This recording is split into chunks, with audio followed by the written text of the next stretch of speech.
Good evening, quiet soul, and welcome once more to this sanctuary of stillness. The world, with its fleeting concerns and its noisy, transient passions, has receded, leaving us here in the calm and reverent quiet of the night. Take a moment to let the day fall away. Breathe in the cool, clear air of the coming darkness, and as you exhale, release the day's entanglements. Let the conversations, the obligations, the small and large battles you have faced, let them all become distant echoes. Your only duty now is to rest, to listen, and to allow your mind to journey to a place of myth and majesty. Tonight, our path leads us back to the luminous summit of Mount Olympus. But we are not seeking the flash of a thunderbolt, the whisper of forbidden knowledge, or the intoxicating song of a muse. No, tonight, we seek an audience with power itself. We approach the very center of the divine court, the anchor of the Olympian family, the keeper of the most sacred and binding oaths. We are here to understand the Queen of the Heavens. Her name is Hera. When we hear that name, our minds, shaped by centuries of stories, often conjure a single powerful image: the jealous wife, the scornful queen, the vengeful goddess who relentlessly pursued the lovers of her husband and the children of those unions. And while there is a sliver of truth in that portrayal, it is like describing the vast, deep ocean by observing only the fury of its storm-tossed waves. It is a story told without understanding the profound, silent depths beneath. To truly understand Hera, we must set aside the simple caricature and look deeper. We must see her not as a wife, but as a queen in her own right. She was not a consort who gained power through her husband. She was a titaness by birth, a daughter of time itself, one of the original 6 Olympians, who held a claim to the cosmos as ancient and as valid as that of Zeus himself. She is the matriarch of Olympus, the divine embodiment of order, of structure, and of the sacred bonds that hold society, and indeed the universe, together. If Zeus was the explosive, chaotic, creative energy that fathered 100 new possibilities, Hera was the steady, gravitational force that gave those creations a place to belong. She was the institution, the foundation, the very architecture of the divine family. Without her, Olympus would not have been a court. It would have been a chaotic free-for-all, a whirlwind of competing passions and powers. Her domain was the sacred vow. She was the guardian of marriage, the protector of women, and the sanctifier of the family. In the ancient world, these were not sentimental concepts, they were the very cornerstones of civilization. Fair marriage was not just a romantic union, it was a binding contract, a promise that created stability, ensured lineage, and wove the fabric of society. And Hera was the divine witness to every one of these vows. She was the force that held them sacred. So when we see her legendary rage, we must try to see it through her eyes. The countless infidelities of Zeus were not just personal betrayals that stung her heart. They were cosmic transgressions. Each broken vow was an earthquake shaking the foundations of her sacred domain. Each illegitimate child was a living testament to the mockery of the very principles she was sworn to protect. Her fury was not just the jealousy of a spurned lover, it was the righteous, terrifying anger of a cosmic law being violated again and again by the very king who was supposed to be its ultimate enforcer. She is a figure of immense and tragic dignity. Imagine a master architect who has designed and built a magnificent, perfect temple, only to watch the person she loves most chip away at its foundations day after day. Her story is one of profound resilience, the tale of a queen who, despite constant humiliation and betrayal, never abdicated her throne. She remained a pillar of unshakable authority, a constant, challenging presence who refused to let the king of the gods forget the sacred laws he was so willing to ignore for his fleeting passions. Her symbols speak of this regal power and unwavering vigilance. She is the proud peacock, whose tail is adorned with 100 all-seeing eyes, a reminder that the Queen of the Heavens sees all, that no transgression goes unnoticed. She is the noble lion, a symbol of royalty and strength. And she holds the scepter, the emblem of her undisputed authority, her right to rule not just as a wife but as a sovereign. Tonight, we will journey into her story. We will witness her ancient origins, the unique and clever courtship that led to her fateful marriage, and the cosmic significance of their divine union. We will explore the deep well of her power and the even deeper well of her pain. We will try to understand the source of her legendary fury and see the world from the perspective of a goddess whose greatest burden was to love and be bound to a force of pure, untamable chaos. So quiet your mind. Let go of preconceptions. Prepare to step into the grand and often sorrowful court of the Queen of Olympus. This is not a simple tale of jealousy. It is an epic story of power, of duty, of betrayal, and of the unyielding strength of a goddess who was and would always be the unshakable pillar of the heavens. To understand the heart of a queen, we must first look to her origins, to the ancient blood that flows in her veins and the primordial world that shaped her spirit. Hera's story does not begin with Zeus. It begins long before, in the shadowy, mythic era of the Titans, in a universe that was still learning the rules of its own existence. She was the daughter of two of the most powerful and feared beings in all of creation. Her father was Cronus, the mighty Titan of time, he who had once wielded the sickle that separated the sky from the earth. He was the embodiment of the relentless, all-devouring nature of time itself. Her mother was Rhea, the gentle titaness of the earth and of motherhood, the source of all life and fertility. Hera was born of this profound and elemental union, the unyielding passage of time and the nurturing embrace of the earth.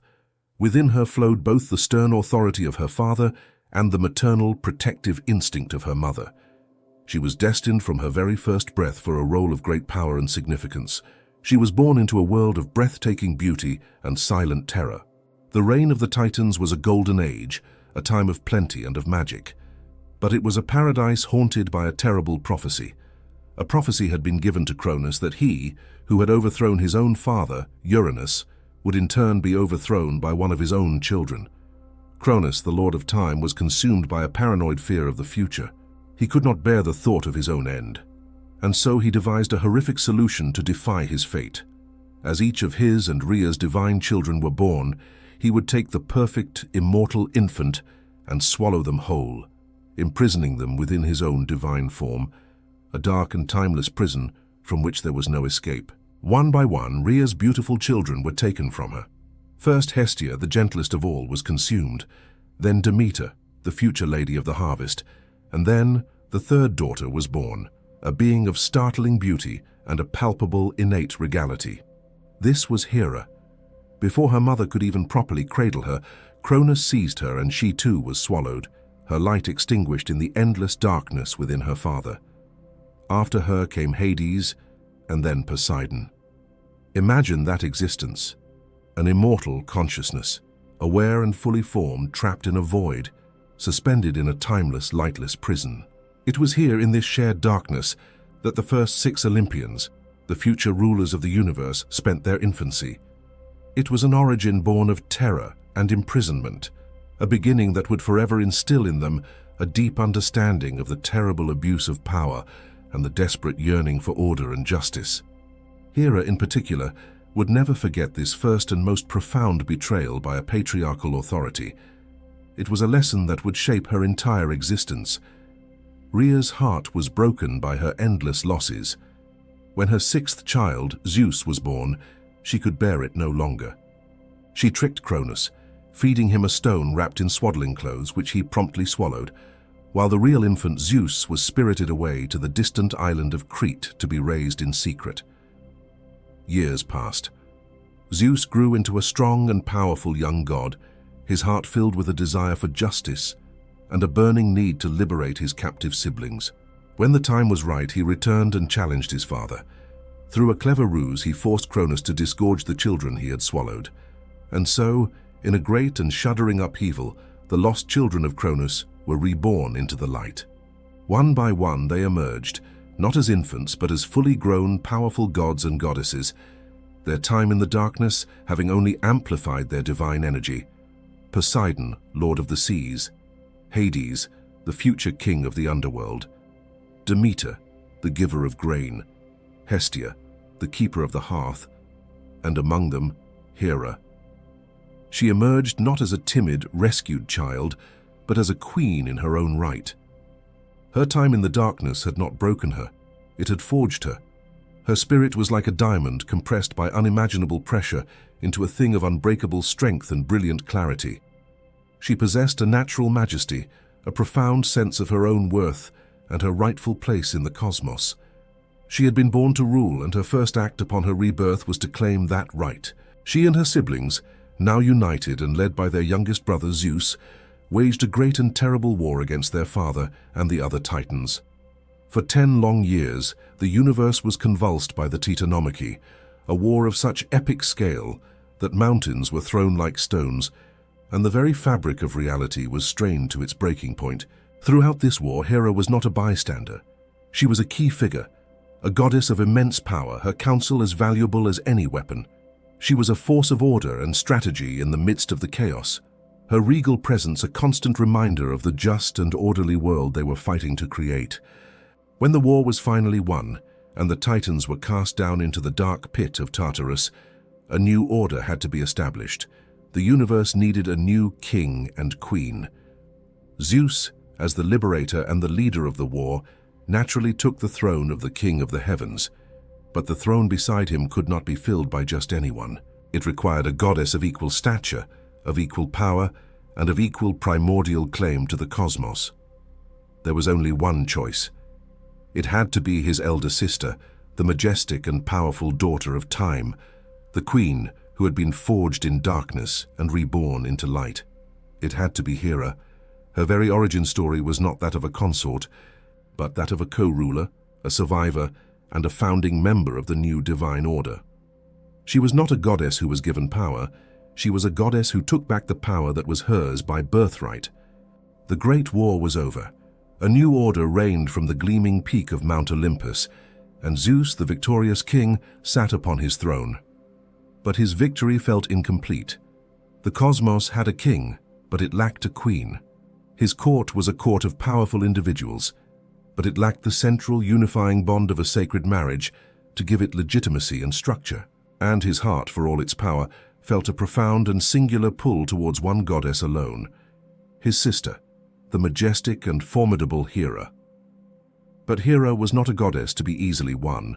She had watched her brother Zeus, even in these early days, and had seen the wild, chaotic, and untamable nature of his spirit. She saw his wandering eye, his flirtations with nymphs and minor goddesses, his spirit that resisted any form of constraint. She, who had been born of order and who had survived the ultimate betrayal of a father's authority, was wary of binding her immortal existence to such a volatile and unpredictable force. She valued her independence.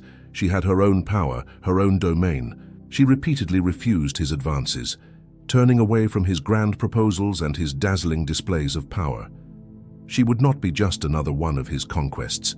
If she were to join with him, it would have to be on her own terms, as an equal, a co-ruler, not a mere consort. Zeus, for his part, was deeply frustrated but also utterly captivated by her resistance. She was the one goddess whose heart he could not seem to command, whose mind he could not easily sway. Her refusal only deepened his desire. He realized that a grand display of his kingly power, the very thing he used to command the rest of the universe, would never win her. He needed a different strategy, a different approach. He needed to appeal not to her ambition, but to the deep well of compassion that lay beneath her stern, regal exterior. And so, the king of the gods, the wielder of the thunderbolt, devised a plan of profound cleverness and humility. He waited for a day when Hera was walking alone in a quiet, secluded grove on a mountainside. Then Zeus used his divine power to transform himself and the world around her. He summoned a great and sudden storm, a dark, violent tempest of cold, driving rain and howling wind.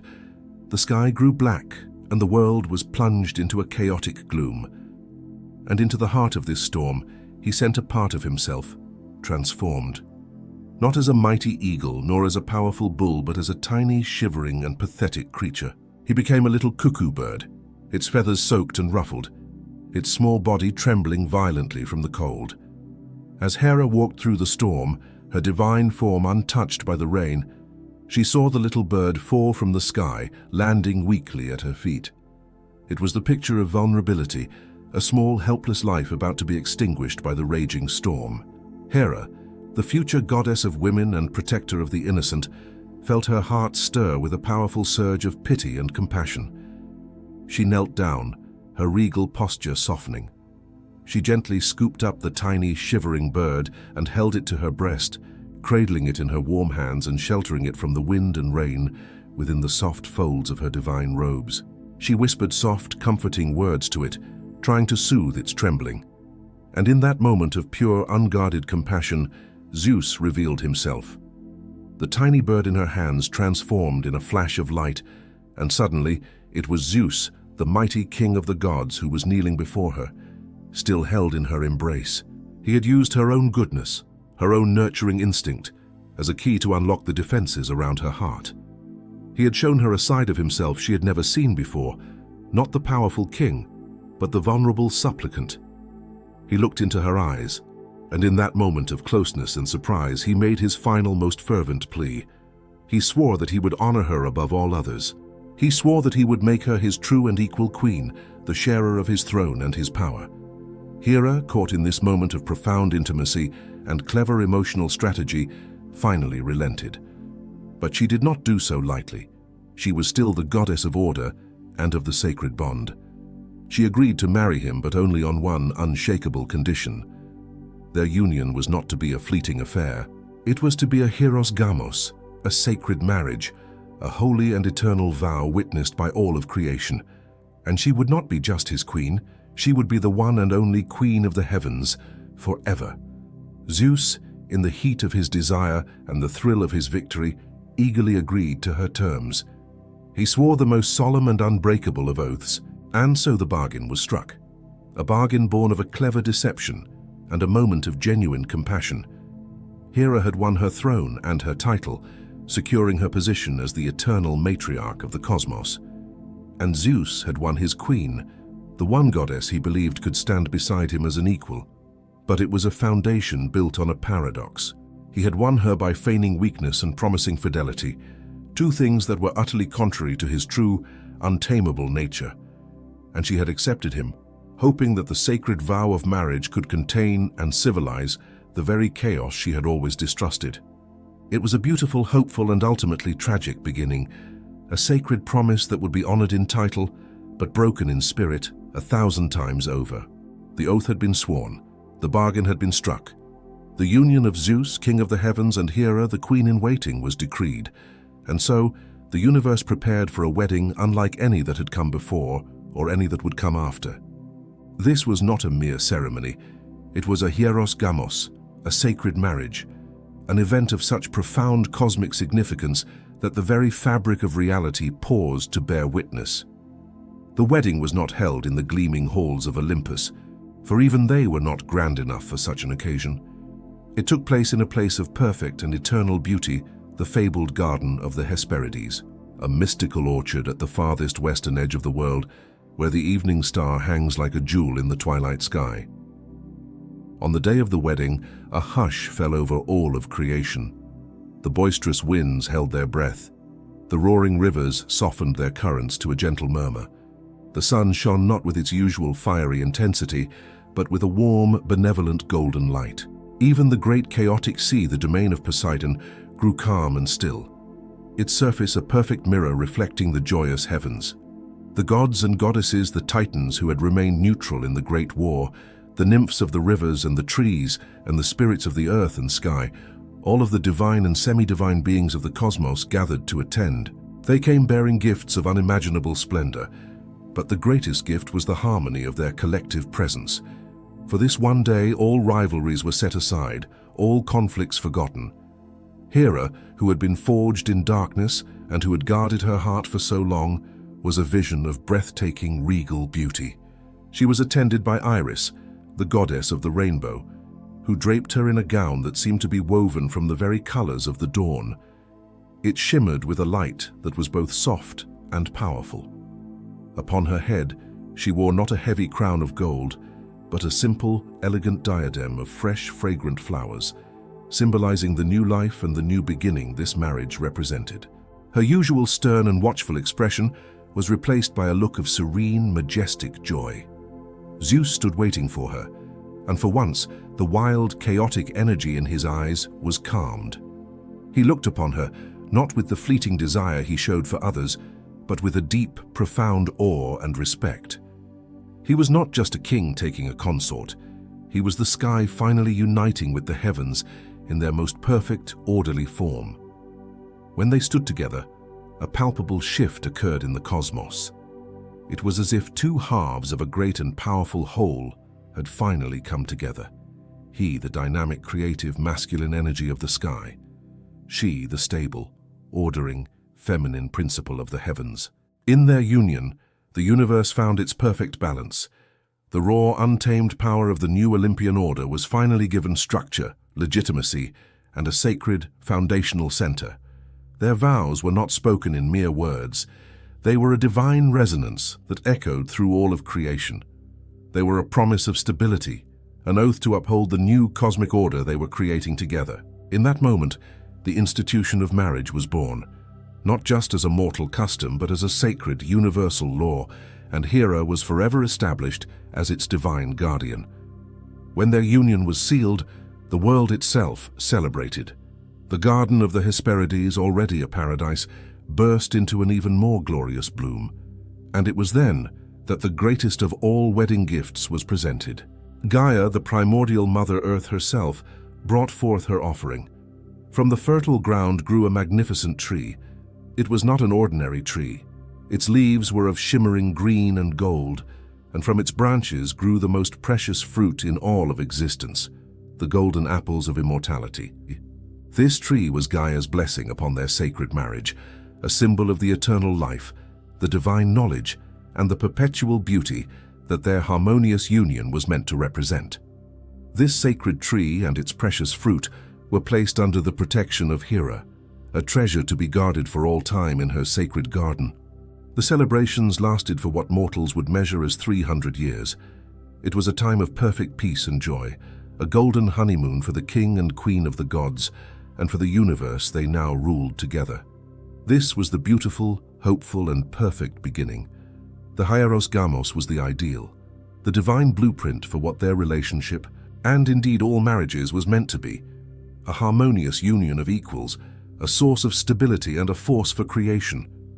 It was a moment of pure, unblemished potential, a sacred memory of a time when the king and queen of the universe stood together in perfect unity, their love the very anchor of the cosmos. This beautiful memory would become both a source of Hera's greatest strength and the standard against which she would measure every future betrayal, making each one all the more painful. For she would never forget the promise of this perfect, sacred day, even when the heavens themselves seemed to conspire to break it. The echoes of the great wedding faded, and the long, joyous celebration came to a close. Now the real work of ruling the cosmos began. Zeus, as the king, held dominion over the sky, the law, and the fates of gods and men. But Hera's domain, granted to her in that sacred marriage, was no less powerful.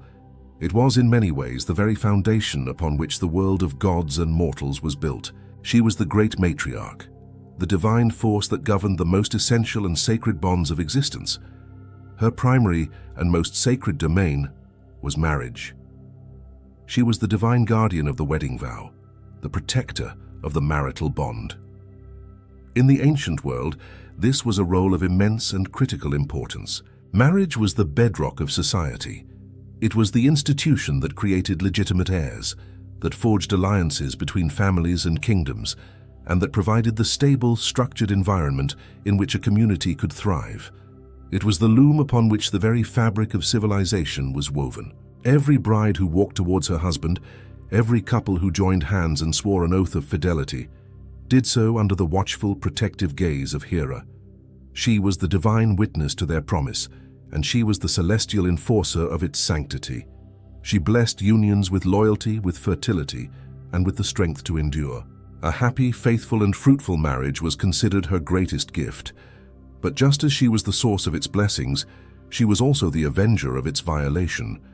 To break a marriage vow, to commit an act of infidelity, was not just a personal failing. It was a direct act of impiety against the Queen of the Heavens herself. It was an act of chaos, a tear in the sacred fabric she was sworn to protect. And her wrath against those who dishonored the institution of marriage was legendary and terrible. She was the unyielding force that reminded the world that some promises are absolute and that the foundations of society must be protected at all costs. Flowing from this, Hera was also the divine protector of women, particularly married women. In a world often dominated by the whims and the power of men, Hera was their celestial champion. She watched over them in childbirth, granting them the strength to bring new life into the world. She was the guardian of their honor, their dignity, and their rightful place within the home and the community. While other goddesses represented the wild, untamed aspects of the feminine, Hera represented the woman as the powerful, respected center of the family and of society, the queen of her own domain. This is the source of the profound and tragic irony of her existence. She, the ultimate protector of wives, was herself the most betrayed wife in all of creation.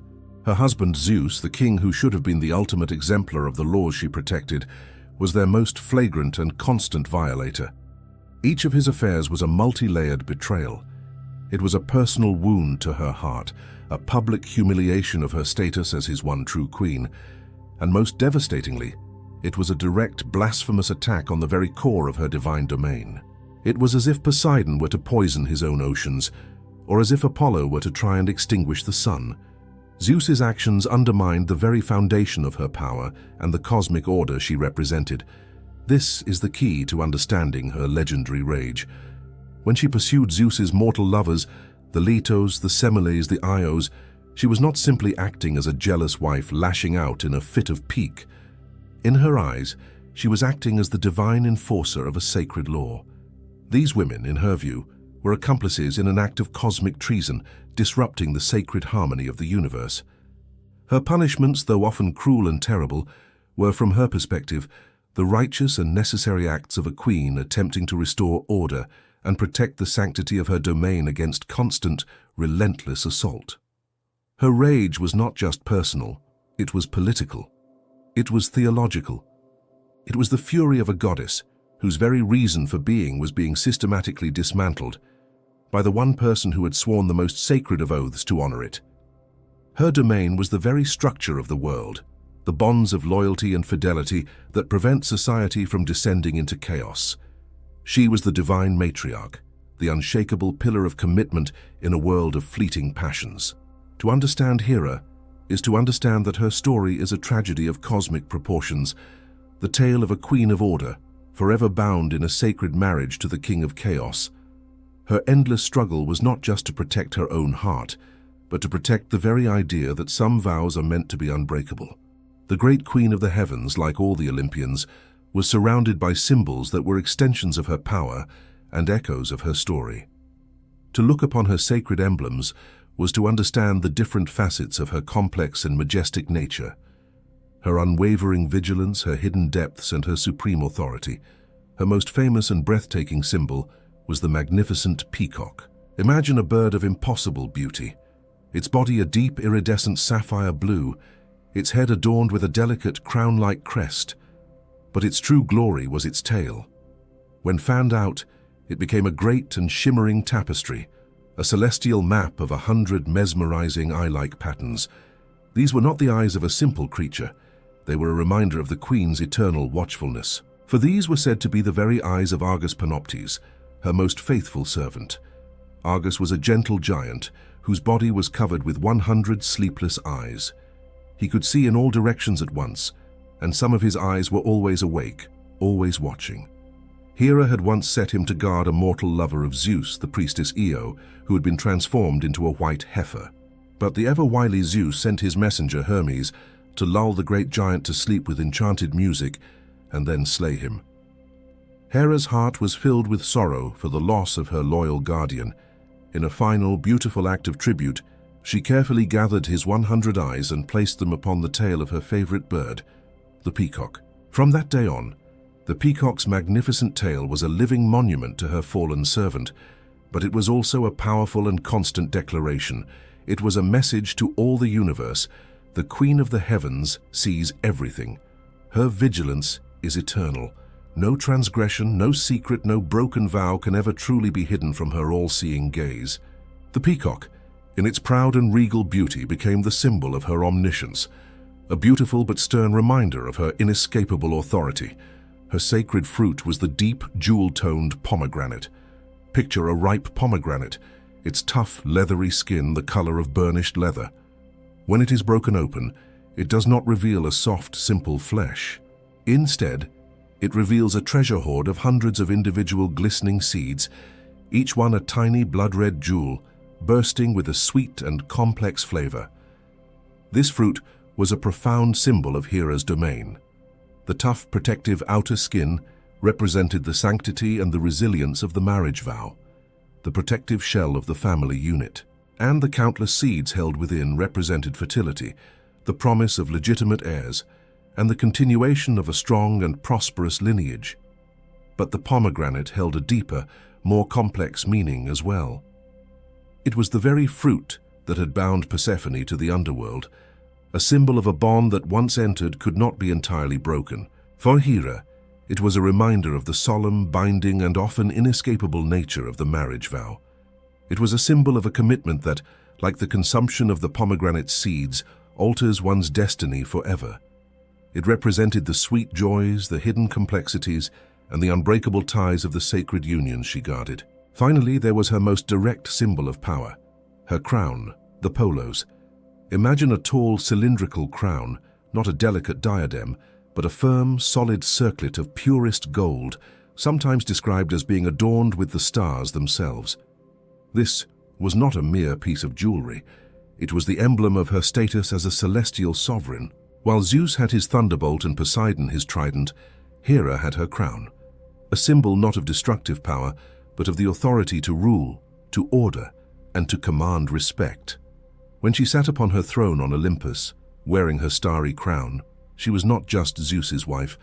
She was the co-ruler of the cosmos, a pillar of stability, her authority as ancient and as fundamental as his. The crown represented her unshakable dignity, her refusal to be diminished, and her eternal right to her throne, no matter the personal betrayals she was forced to endure.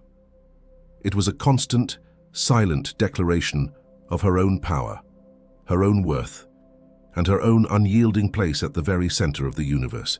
These emblems, the all-seeing peacock, the complex and fertile pomegranate, and the authoritative starry crown, were more than mere decorations. They were the visual language of the Queen of the Heavens. They told the story of her vigilance, the complexity of her sacred duties, and her unbreakable, majestic authority. They were the quiet, beautiful, and powerful symbols of Hera, the eternal matriarch of Olympus. Of all the countless betrayals Hera endured, all the infidelities that chipped away at the foundation of her sacred marriage, one stood above all others. It was a wound so deep, a humiliation so public, that it would fester in her immortal heart for all time, fueling a legendary and terrible fury. This was not just another fleeting affair. This was the affair that produced the greatest of all mortal heroes, the man-god Heracles, and to Hera, he was not a hero. He was a living monument to her deepest shame. The story began, as it so often did, with Zeus's wandering eye. This time it fell upon Alcmene, the beautiful and virtuous wife of the hero Amphitryon.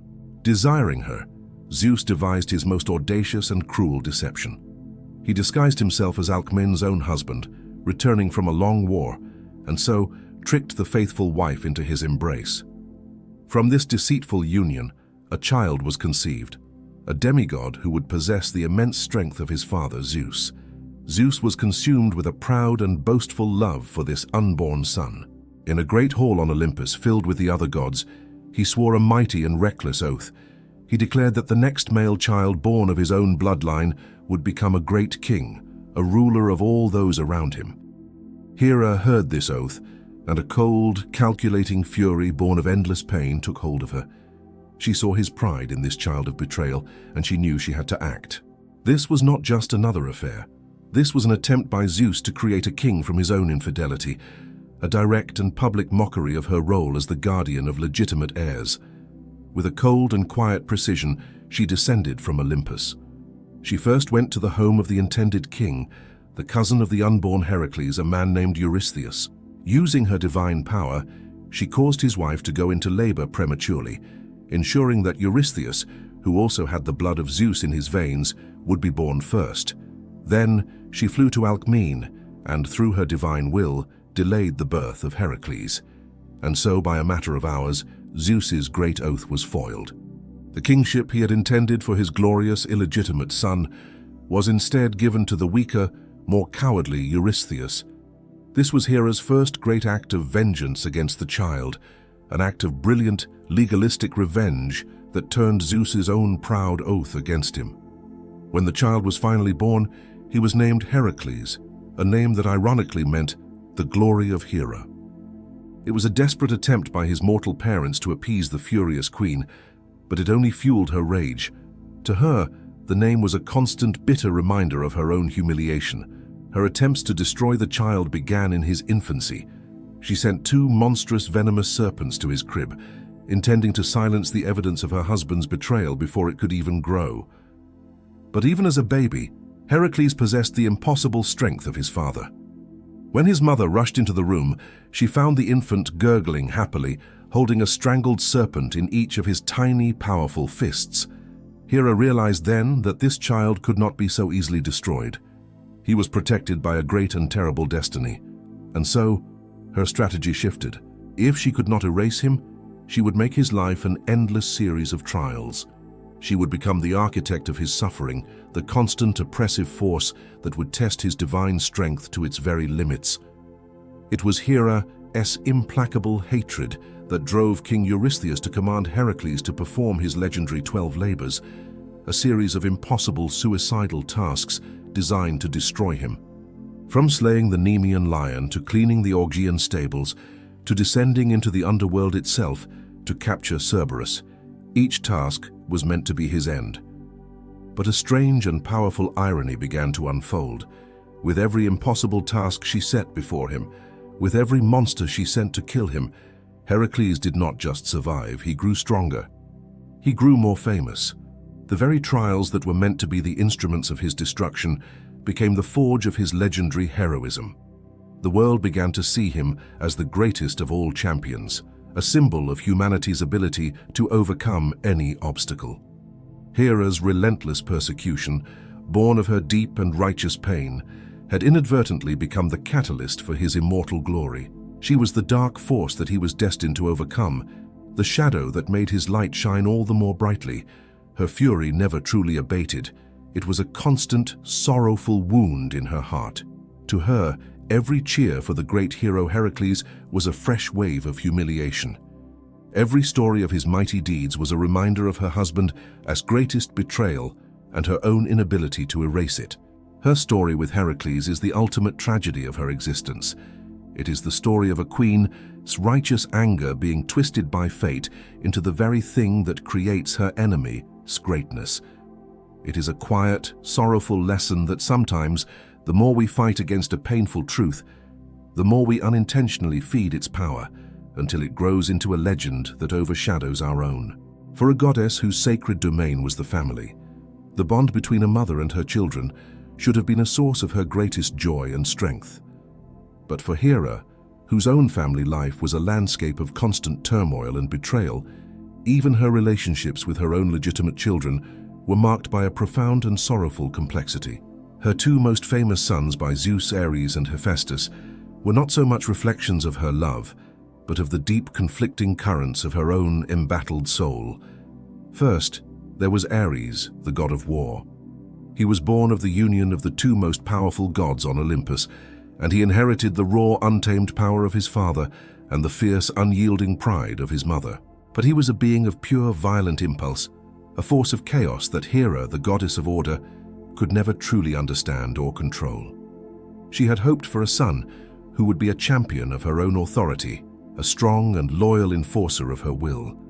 Instead, she was given a son who was the very embodiment of the strife and conflict she so often felt within her own heart. Their relationship was a distant and difficult one. She saw his love for bloodshed and chaos as a crude and brutish thing, a disappointment to her own regal sensibilities, and he, in turn, saw her obsession with order, with protocol, and with the sanctity of marriage as a form of weakness, a constraint on his own wild spirit. There is a quiet tragedy in this. Hera, who was in a constant, undeclared war with her own husband, had given birth to the very god of war itself. Ares was, in a way, the physical manifestation of the unending conflict that defined her marriage. He was the rage she so often felt, given form and a will of its own. And because she could not truly love this chaotic part of herself, she could never truly love the son who embodied it. But her relationship with her other son, Hephaestus, was a far deeper and more painful story.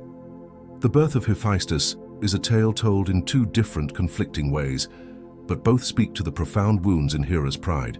In one version, in a fit of jealous rage at Zeus for having produced Athena from his own mind, Hera resolved to have a child of her own, without any father. She poured all her divine will into the act of creation, but the child she bore, Hephaestus, was born weak, sickly, and with a lame leg. In another, more common version, Hephaestus was born of both her and Zeus, but his imperfection was a source of immense shame for the proud queen of the heavens. She, whose domain was the sanctity and perfection of the family, could not bear to have produced a child who was physically flawed. The other gods, with their ideals of physical perfection, would mock her. He would be a constant public reminder of some failing within her, and so in a moment of cold, unthinking cruelty, born of a deeply wounded pride, she did the unthinkable. She took her own newborn son and cast him from the gleaming heights of Mount Olympus down into the great churning sea below.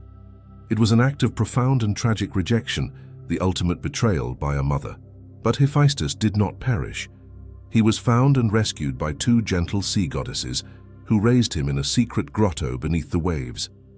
It was there, hidden from the world that had rejected him, that he discovered his true calling.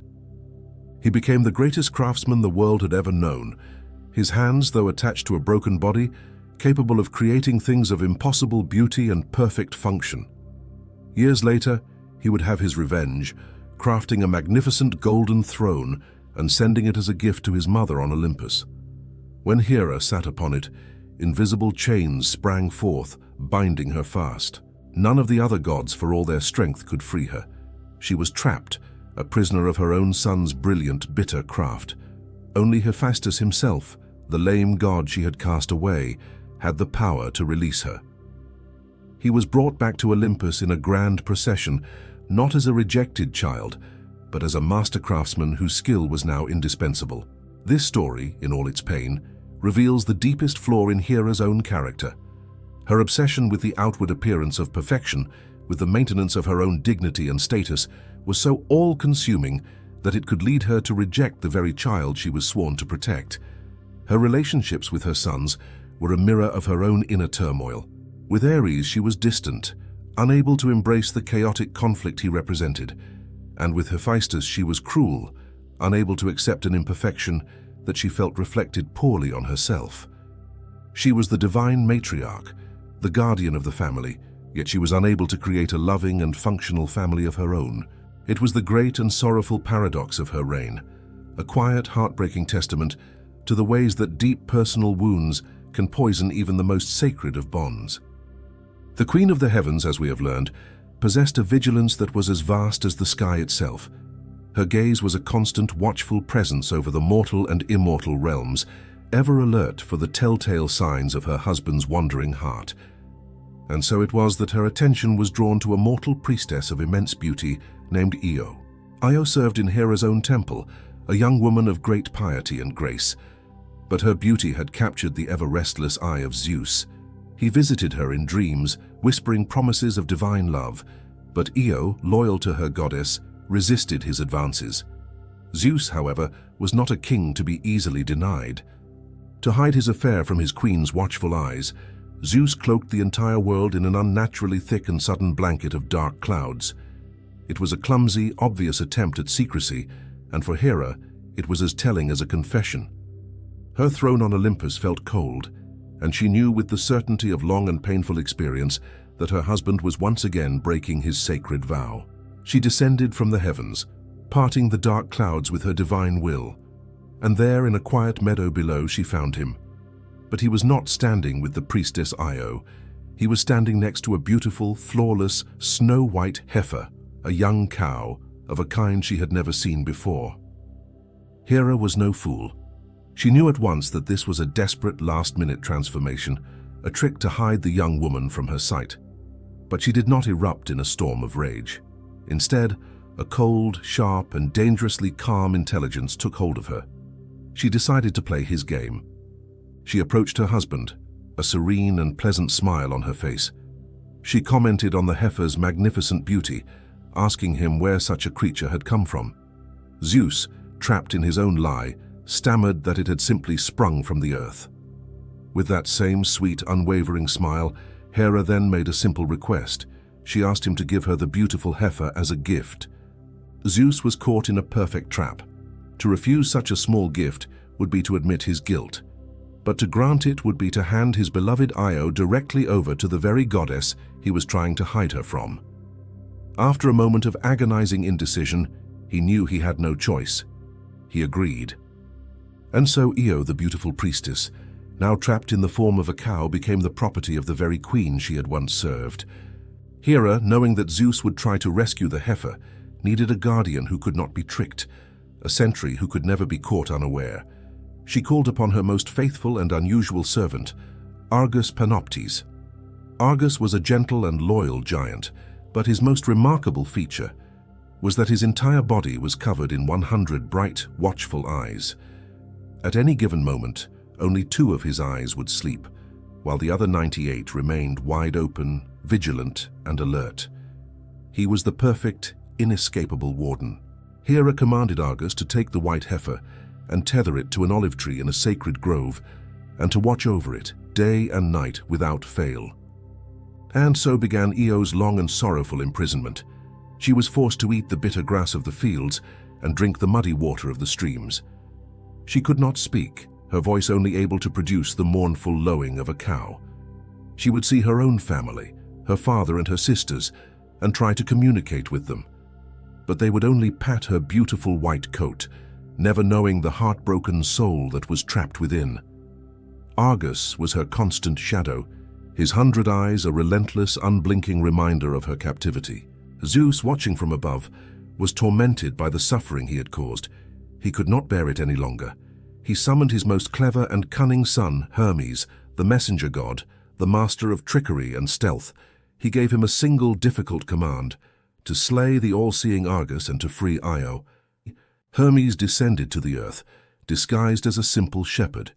He approached the grove where Argus sat, watching over his charge. He did not attack. Instead, he sat down nearby and began to play upon his reed pipes, a melody of such incredible, hypnotic sweetness that it seemed to be woven from sleep itself.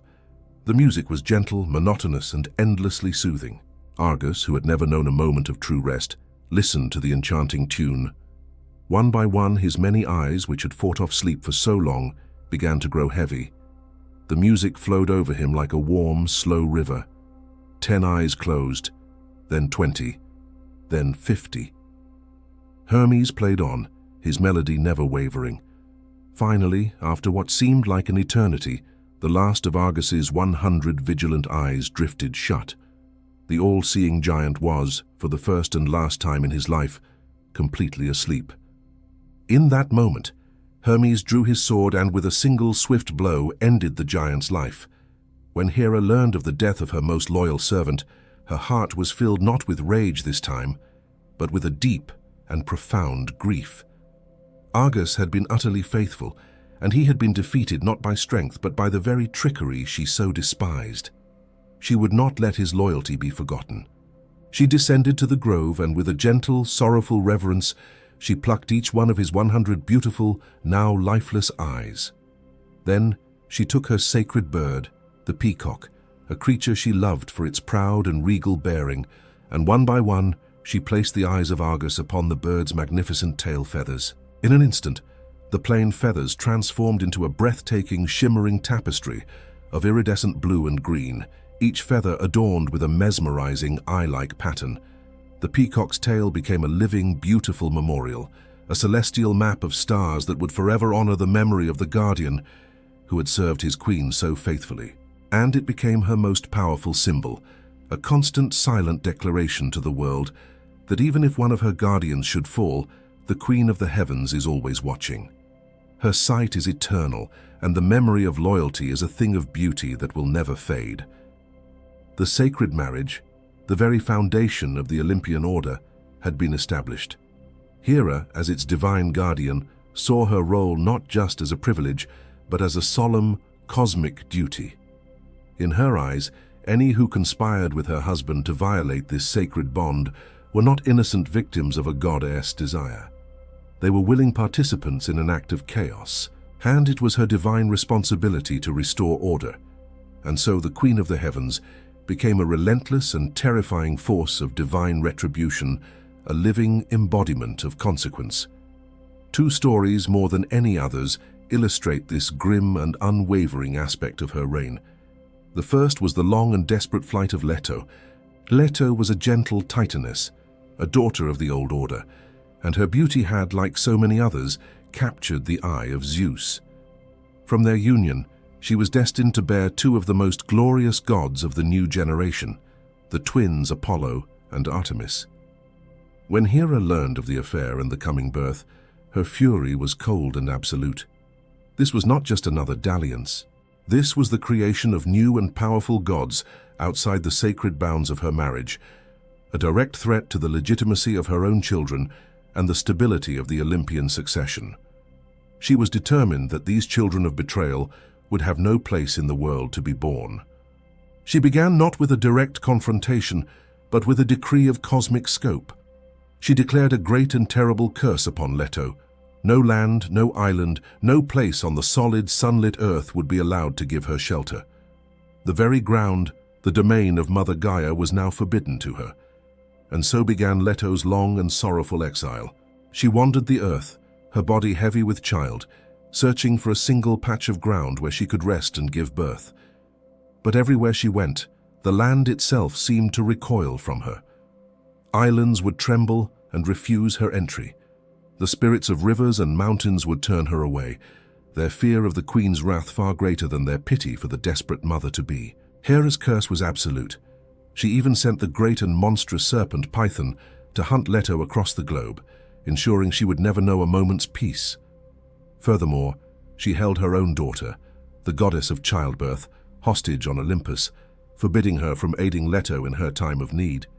It was a cruel, systematic, and inescapable punishment, a demonstration of the sheer terrifying power the Queen of the Heavens could wield. Finally, after an eternity of suffering, Leto found one place in all of creation that was not bound by Hera's curse, the small floating and barren island of Delos. It was not truly land, for it was not anchored to the earth's foundation. Here, exhausted and alone, clinging to a sacred palm tree, Leto finally gave birth to her divine twins. The world now had its god of the sun and its goddess of the moon, born in exile, forever marked by the fury of the queen whose sacred law their very existence had violated. The second story was the even more tragic fate of the mortal princess, Semele. Semele was a princess of Thebes, and she too was beloved by Zeus. From their secret love she was to become the mother of Dionysus, the god of wine and ecstasy. But Semele was not content to be a secret lover. She had a deep and prideful yearning to see her divine lover in his true, undisguised form, a privilege reserved for Hera alone. Hera learned of this affair and of Semele's arrogant desire. She saw in it not just another betrayal, but a profound and dangerous hubris. A mortal was attempting to claim the rights and the status of the Queen of the Heavens herself. This could not be allowed. Once again, Hera chose a path of subtle psychological warfare. She disguised herself as an old trusted nurse to the Princess Semele. In this guise, she sat with the young woman, and with feigned concern began to plant seeds of doubt in her mind. "How do you know he is truly Zeus?" the old woman whispered. "How do you know he is not some lesser spirit or a trickster in disguise? If he truly loves you as he claims, he should prove it. Ask him to appear before you in all his glory, just as he appears before his wife, Hera." The words were like poison, feeding Semele's pride and her insecurity. She made Zeus swear an unbreakable oath upon the river Styx that he would grant her one wish, whatever it might be. Zeus, blinded by his love, agreed. And then Semele made her fateful request, that he reveal himself to her in his true divine and cosmic form. Zeus begged her to reconsider. He knew what she did not, that a mortal body could not possibly withstand the raw, undiluted power and glory of his true being. But the oath was sworn. It could not be broken. With a heart filled with profound sorrow, he appeared before her. He was not a man, but a being of pure, living lightning and thunder, a maelstrom of cosmic energy. The sight was too glorious, too terrible for any mortal to behold. In an instant, Semele was consumed, incinerated by the very divinity she had so arrogantly demanded to see. In both these tales, Hera's actions were relentless and terrible. But from her perspective, they were the necessary and just enforcement of a fundamental law.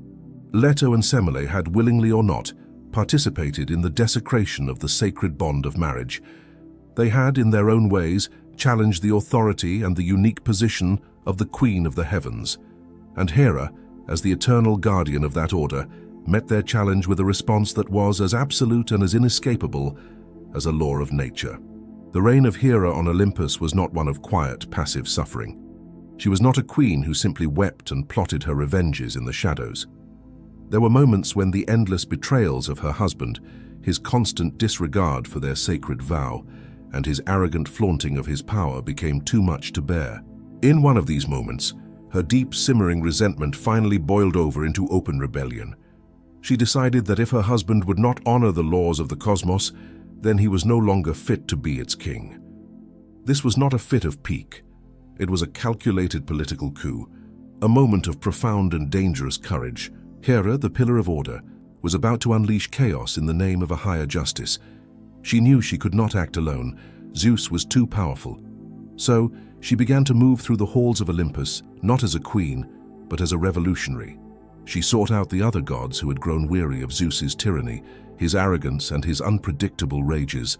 She first went to his own brothers. To Poseidon, the lord of the seas, she spoke of Zeus's overreaching authority, reminding him of how Zeus had claimed the best domain, the sky, for himself, leaving the sea to him. She fanned the flames of his own ambition, suggesting that a more balanced sharing of power was long overdue. Then she went to Apollo, the radiant god of reason and prophecy. To him, she spoke of Zeus's chaotic passions, arguing that the universe deserved a ruler who was governed by logic and foresight, not by fleeting whims and uncontrolled desires.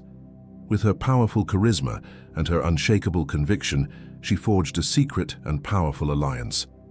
Hera, Poseidon, and Apollo, three of the most formidable gods in the pantheon, conspired to overthrow the king of the heavens. Other gods, weary of Zeus's rule, quietly joined their cause. Their plan was simple but audacious. They would wait for Zeus to fall into a deep, contented sleep in his chambers. Then they would act. When the moment came, they moved with a swift and silent purpose.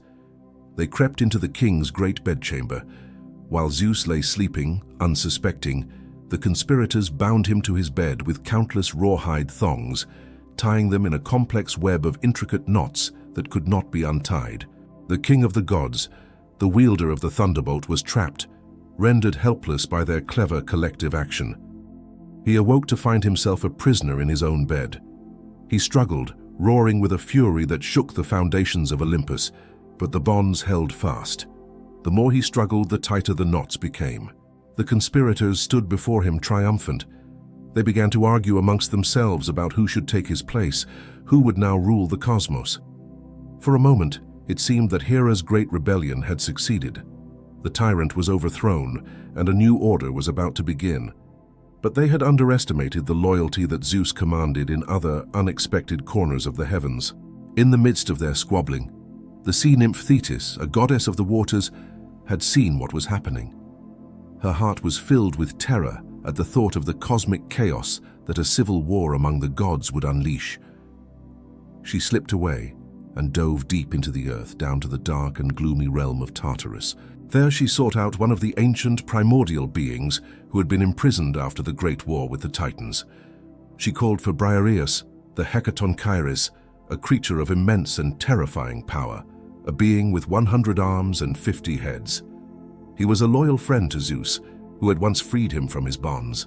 With a speed that defied imagination, Thetis brought the hundred-handed giant back to Olympus. When Briareus entered the throne room, the conspiring gods fell back in terror. His 50 heads roared with a furious loyalty to his king, and his 100 powerful arms moved in a blur, untying all the intricate knots at once. In an instant, Zeus was free. His rage was a thing of cosmic terror. The sky turned black, and the air crackled with the raw power of his lightning. The rebellious gods, their moment of triumph turned to ash, stood frozen in fear. His vengeance was swift and terrible. He hung his own brother, Poseidon, and the god Apollo from the sky in golden chains, forcing them to serve a mortal king for a year as punishment. But for his wife, for Hera, the leader of the rebellion, he reserved a special and deeply humiliating punishment. He hung her from the highest point of the heavens, her wrists bound by unbreakable golden chains, and tied heavy anvils, the tools of her own rejected son, to her feet. She hung there, the queen of the heavens, suspended between the sky and the earth, a spectacle of shame for all the cosmos to see. Her cries of pain and humiliation echoed through the heavens, but none of the other gods dared to intervene, their fear of Zeus's wrath now absolute. This was the terrible price of her rebellion. She had dared to challenge the king, to hold him accountable for his transgressions, and she had failed. Her story is a grim and sorrowful reminder that even the most justified rebellion against an unjust power can end in defeat and humiliation. It was a testament to her incredible courage, but also a brutal affirmation of the unshakable power she had sworn to oppose. She had gambled everything to restore her own vision of order, and she had lost.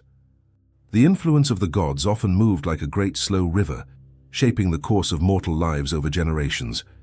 But sometimes a single, fleeting moment, a single act of human judgment, could unleash a torrent of divine fury that would drown an entire civilization. And so it was that the long and bloody Trojan War, a conflict that would define an entire age of heroes, began not with the abduction of a queen, but with a simple, fateful choice and a profound insult to the pride of Hera. The story begins not on a battlefield, but at a wedding. It was the grand wedding of the sea nymph Thetis to the mortal king Peleus. All the gods and goddesses of Olympus were invited to the celebration, all that is except for one. Eris, the goddess of discord, had been deliberately excluded, for the gods feared she would bring strife to the joyous occasion. Enraged by the slight, Eris decided to prove that she could sow chaos without even being present. She took a golden apple from the garden of the Hesperides, the very garden sacred to Hera, and inscribed upon it a single tantalizing phrase, Callisti, for the fairest. Then she magically tossed it into the midst of the celebrating goddesses. Immediately, a bitter rivalry erupted. 3 of the most powerful goddesses on Olympus each laid claim to the apple, each believing herself to be the fairest of all. There was Aphrodite, the undeniable goddess of beauty. There was Athena, the goddess of stern, intelligent grace. And there was Hera, the majestic and powerful queen of the heavens, who believed her regal beauty and supreme status placed her above all others. Their argument grew so fierce that it threatened to tear the divine court apart. Zeus, wisely refusing to make a decision that would earn him the eternal enmity of 2 of the 3 goddesses, declared that the matter would be settled by a mortal. The judge, he decreed, would be Paris, a young and handsome prince of Troy, who was known for his fairness and his appreciation of beauty. And so, the 3 great goddesses appeared before the astonished young prince on the slopes of Mount Ida. They presented him with the golden apple and the divine dilemma. Each in turn attempted to bribe him. Hera, regal and magnificent, went first. She did not offer a trifle. She offered him what she valued most, power. She promised him dominion over all of Asia, making him the most powerful king in the mortal world. It was a bribe worthy of a queen, an offer of supreme political and military authority. Then came Athena, her grey eyes shining with intellect. She offered him a different kind of power, wisdom and glory in war. She promised to make him the wisest of all men and to grant him victory in every battle he would ever fight. It was an offer of strategic mastery and immortal fame. Finally, Aphrodite approached him, and her offer was of another nature entirely. She did not promise him kingdoms or victories. She simply smiled, and with a voice that was pure enchantment, she promised him the love of the most beautiful mortal woman in the world, Helen of Sparta. Paris, a young man ruled more by his heart's passions than by ambition, did not hesitate. He handed the golden apple to Aphrodite. In that single fateful moment, he had made his choice. But more importantly, he had made two powerful and implacable enemies. Athena was slighted, but it was Hera who felt the insult most keenly. To her, this was not just a beauty contest, it was a rejection of everything she represented. The mortal prince had looked upon her offer of supreme power, of kingdoms and of order, and had deemed it less valuable than a fleeting romantic passion. He had insulted not just her appearance, but her very essence, her authority as Queen of the Heathens. Her pride, already so deeply wounded by her own husband's infidelities, could not bear this public humiliation by a mere mortal. From that moment on, a cold and unquenchable hatred for Paris and for his entire city of Troy took root in Hera's heart.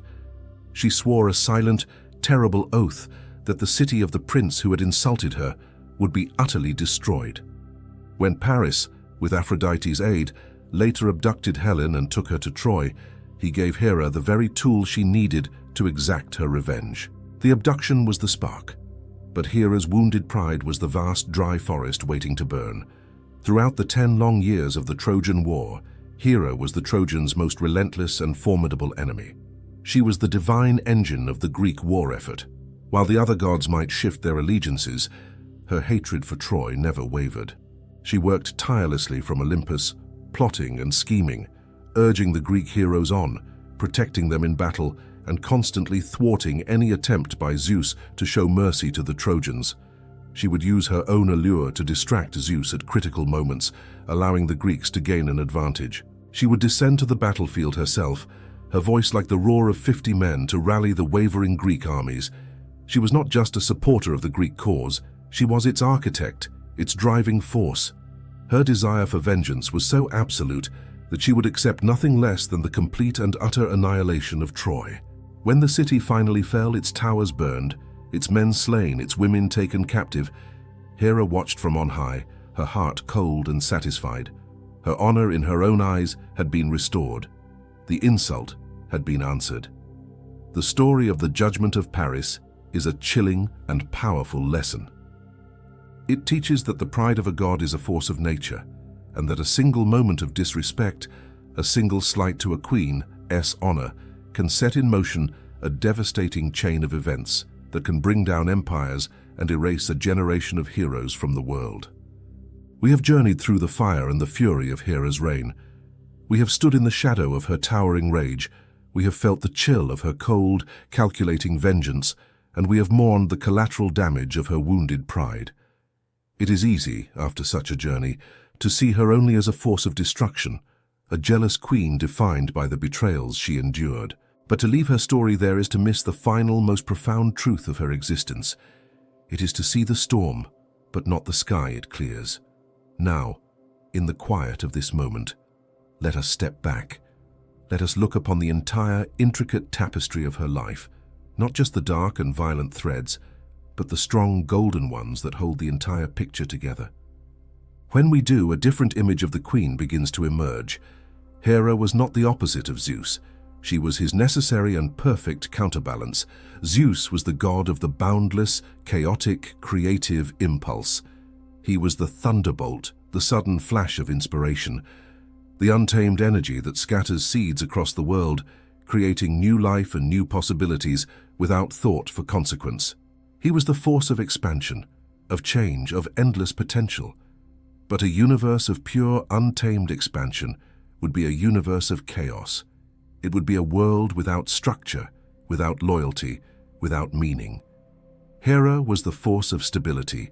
She was the gravitational center that pulled all of Zeus's chaotic energy into a coherent orbit. She was the institution, the structure, the sacred and unshakable law that gave his creations a place to belong. If he was the scattering of the seeds, she was the tilled and ordered field, the framework that allowed those seeds to grow into something strong and lasting. Every time she fought him, Every time she challenged his infidelities, she was, in her own way, performing a vital cosmic function. She was reminding the universe, and its king, that there are consequences, that oaths matter, that the bonds of family and society are not mere trifles to be cast aside for a fleeting passion. She was the eternal dissenting voice in his court, the one who dared to hold the king accountable. Without her constant, challenging presence, Zeus's reign would have been one of pure, unchecked tyranny. She was the loyal opposition, the anchor that kept the ship of Olympus from being dashed to pieces on the rocks of its own king's whims. Her domain was order, and order by its very nature is resistant to change. Sometimes this resistance was a terrible, destructive force, as it was for the innocent children of her husband's affairs. But very often, it was the very thing that preserved the world. She was the champion of the established, the guardian of the home, the protector of the lineage. She was the conservative force that ensured that the traditions, the laws, and the structures that create civilization would endure. Look at the heroes she opposed. She was the great adversary of Heracles, the embodiment of divine power in a single man. She was the enemy of Dionysus, the god of ecstatic, boundary-dissolving madness. She stood against these forces not because she was evil, but because they were, in their own ways, forces of pure, untamed chaos, a threat to the stable, ordered world she was sworn to protect. She was not a goddess of gentle, unconditional love. That was not her role. She was a goddess of the contract, of the sacred and binding promise. Her love was conditional, and the condition was loyalty.